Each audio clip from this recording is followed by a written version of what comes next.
We're going to be going over what a collision and what a broadcast domain is, what a layer 2 broadcast and what a unicast message is, the MAC address table, also known as the forwarding table or the bridging table, how the switch makes its decision, where to forward a particular packet, and how it handles broadcasts and unknown unicast messages.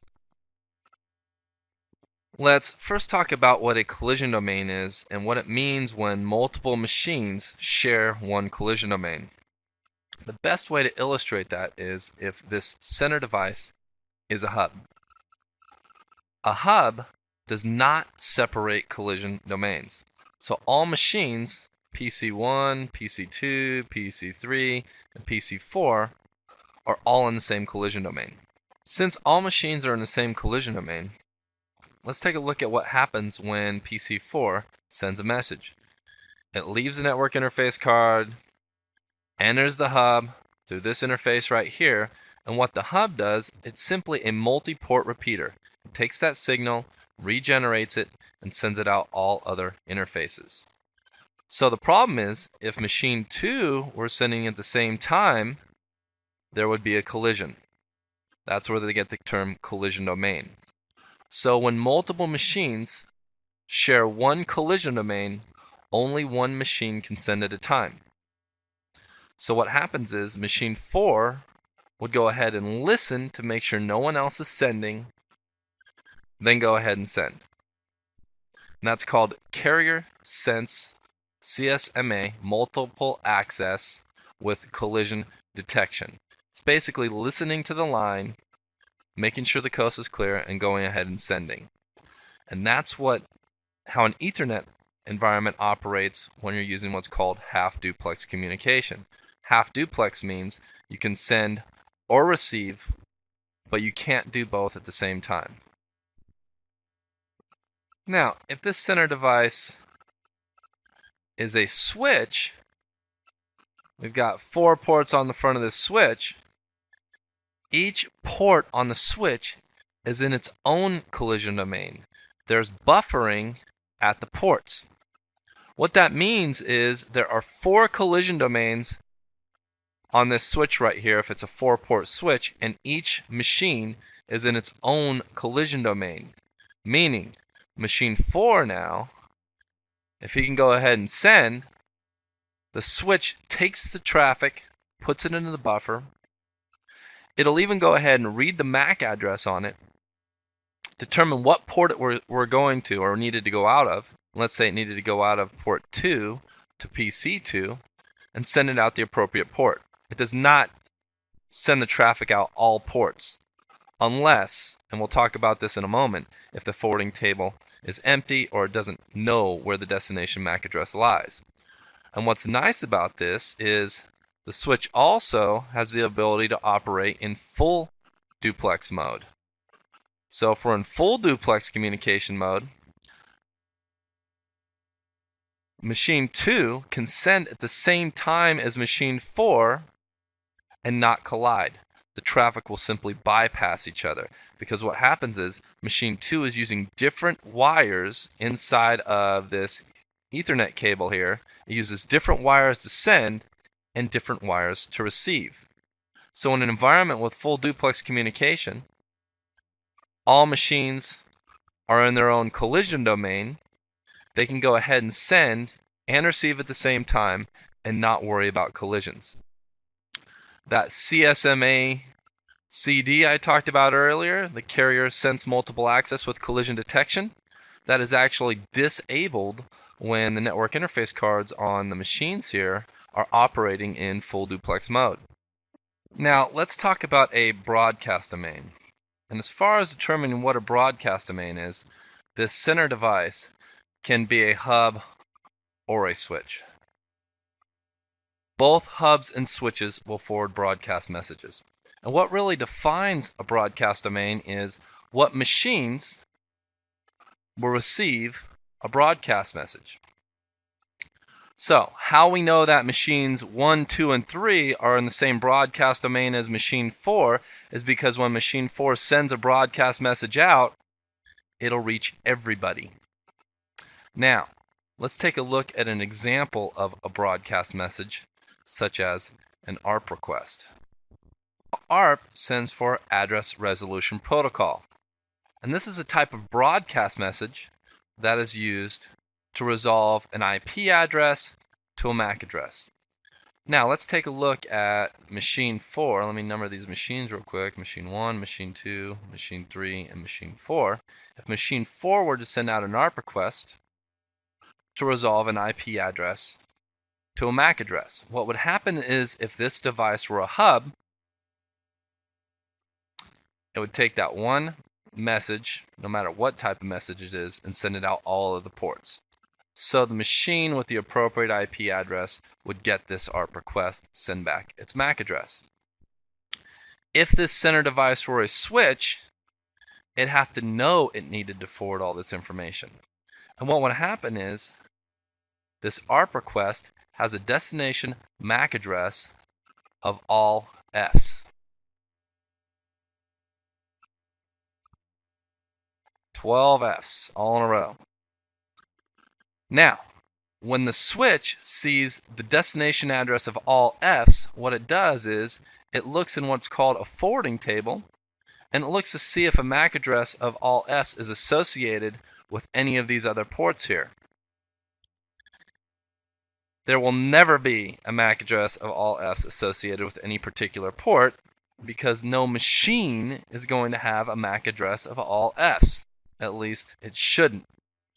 So, what will happen is, when the switch does not know where the destination MAC address is, like all Fs, they'll say, hey, I don't know where that is. To make sure the message gets to the appropriate destination, it'll go ahead and send it out. All other ports. So it goes ahead and sends it out all other ports because it doesn't know where the destination MAC address of all Fs is. It doesn't know that it's a broadcast message, it just doesn't know where the heck that machine is, so it goes ahead, sends it out all ports just to try to get it there. Since machines 1, machines 2, and machines 3 all receive this ARP request, they are all in the same broadcast domain. So all ports on a hub or on a switch are all in the same broadcast domain. If we were talking about collision domains, a switch would separate collision domains, but does not separate broadcast domains, unless we do some advanced configuration, which would be an example of a VLAN, which we'll talk about it in another video here. And a VLAN is a virtual LAN, and it allows you to create multiple broadcast domains on a switch. But standard configuration, all ports, we have 4 ports on this switch, port 1, port 2, port 3, port 4. All ports on the front of a switch are all in the same broadcast domain, as well as a hub environment. Now let's talk about what a layer 2 broadcast or layer 2 unicast message is. When I'm talking about layer 2, I'm referring to layer 2 of the OSI model, Open System Interconnection. And all this is, it's the guidelines our machines follow when packaging information from sending from one machine to another. So if machine A wanted to send something to machine B, it would have to package the information up appropriately before sending it out onto the cable in physical pulses of electricity. This OSI model has the guidelines that the machines follow when sending information from one to another. Just like if I want to mail a letter to somebody. I have this letter here. I wrote out a letter by hand, didn't even bother typing it. I have to put it in an envelope. I have to address the envelope appropriately. I have to put a stamp on the envelope. I have to put the destination address in the right spot, the source address in the right spot. If I don't do these things appropriately, then my information will not get to the intended recipient. And the OSI model is simply those sets of rules for the machines to follow when packaging information. Now, there are certain protocols or sets of rules that can be used in accordance with this OSI model. The top 3 layers would be considered our application layers. Let me fix that P right there. That's our application layers. And layer 4 is called our transport layer. That's where TCP of the TCP/IP fame takes over.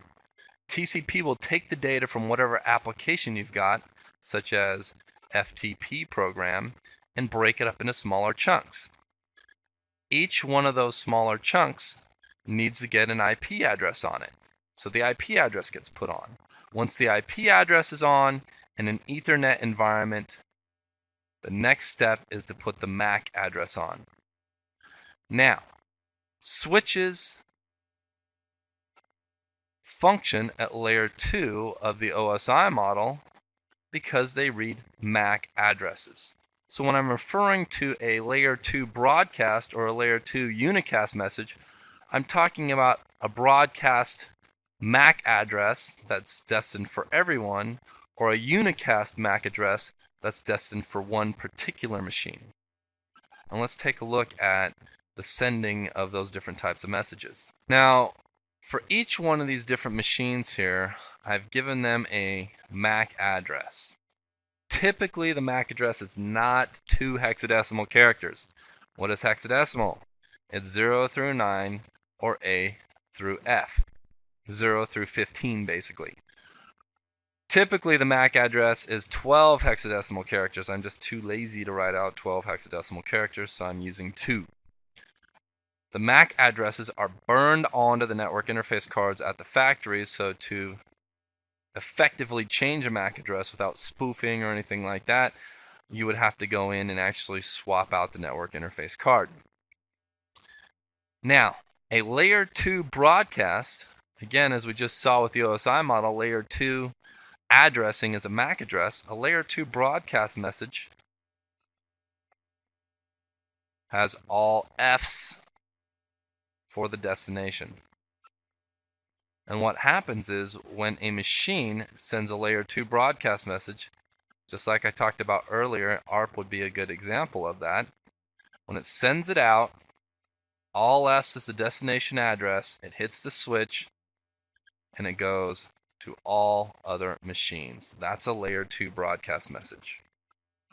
A layer 2 unicast message would be when this machine here, machine 4, sends a message to a particular MAC address that exists on the network. Let's take a look at that. Back to a clean slide here.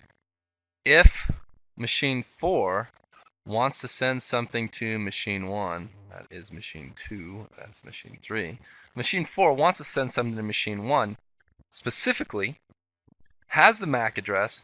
What'll happen is in the destination portion of the frame, it's called a frame at layer 2, would put the destination MAC address of 9A.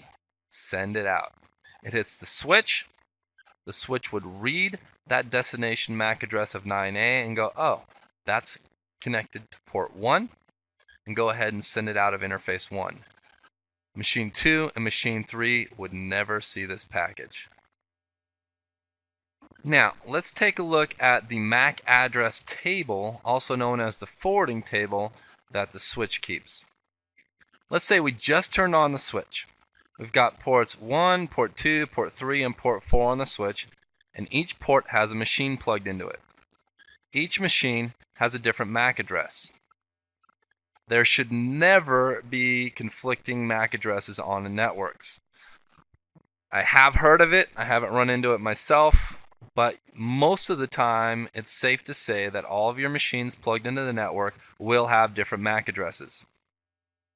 So what happens is the forwarding table starts off empty as the computers begin to communicate.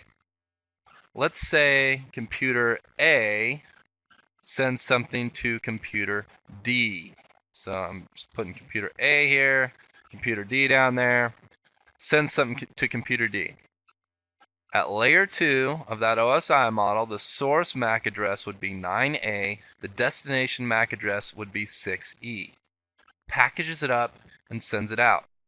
Now, a switch is a layer 2 device, meaning it will read this layer 2 information, and so it'll actually look at the source and destination MAC address. And what it does is the forwarding table is empty, but it needs to populate it. It looks at this source MAC address and goes, oh, 9A. The package came in through interface 1 and it has a source MAC address of 9A, so obviously if I want to send something to the computer with a MAC address of 9A, I would have to go out of interface 1. Looks at the destination MAC address of 6E and checks the forwarding table. 6E, I don't see it in there. So to make sure that it gets there, it goes ahead and floods. It's called flooding. It floods that frame out of all other ports to make sure the appropriate machine receives it. Both computer B and computer C will receive that package, but since the MAC address is not theirs, they will not open the package. Only computer D will go ahead and open that package. Eventually the forwarding table will be full.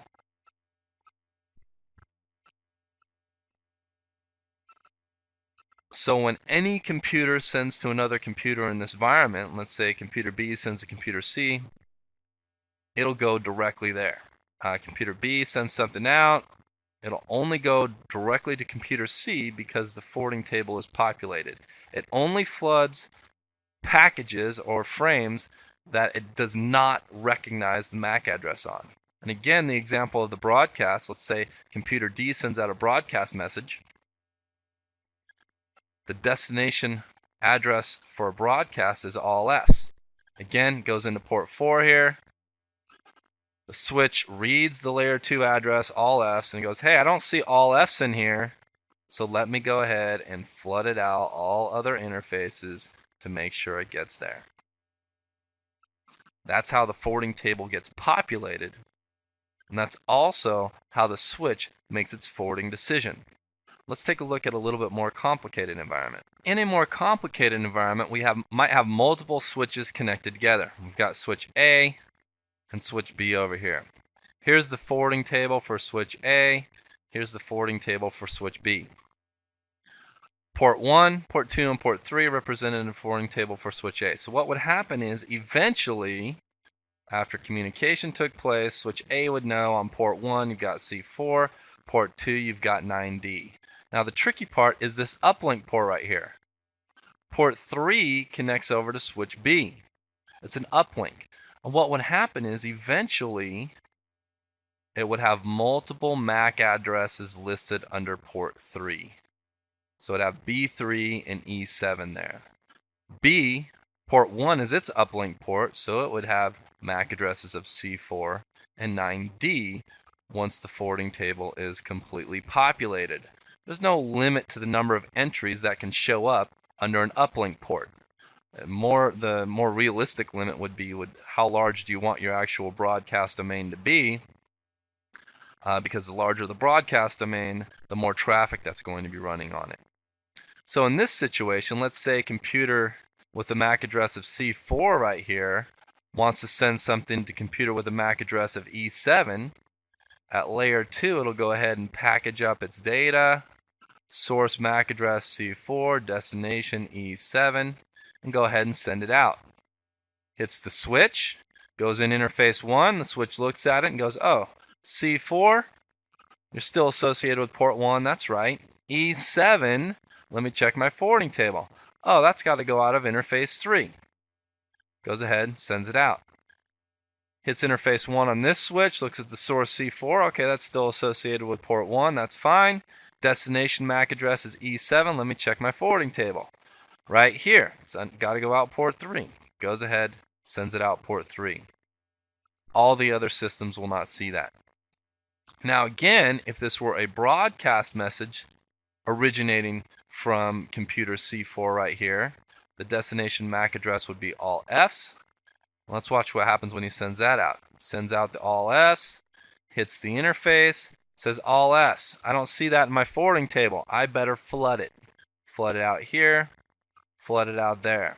Hits port 1, all S. I don't see that in my forwarding table. I better flood that out. Port 2, port 3.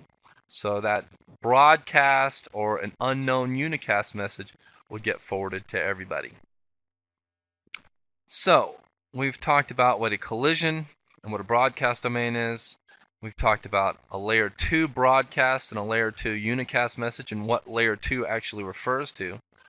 The MAC address table, also known as the forwarding table, the bridging table, you could even make your own names up for it. The forwarding decision, how that's made, and what happens when a broadcast or an unknown unicast message is passed through the switch.